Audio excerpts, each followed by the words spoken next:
यो चाहिँ तनावको जिन्दगी रहेको छ यो चाहिँ मेरो आफ्नै कम्पोज सङ ल स्पेशली बोइज एन्ड गर्ल्स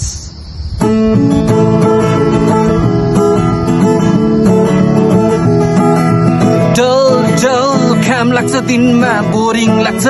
निस्किन पनि घुम्न जाऊ त कता जाऊ जहिले पनि त्यही एउटै ठाउँ टल काम लाग्छ दिनमा बोरिङ लाग्छ निस्किन पनि घुम्न जाऊ त कता जाऊ जहिले पनि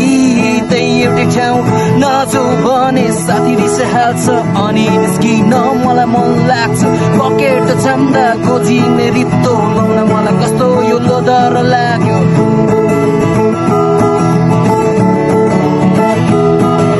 घरमा सुन्नुपर्छ जहिले पनि किच effort life go like this यी साथी यस्तै रहेछ तनावको जिन्दगी यी साथी जसो तसो गरी चल्दैछ जिन्दगी यी साथी यस्तै रहेछ तनावको जिन्दगी यी साथी जसो तसो गरी चल्दैछ जिन्दगी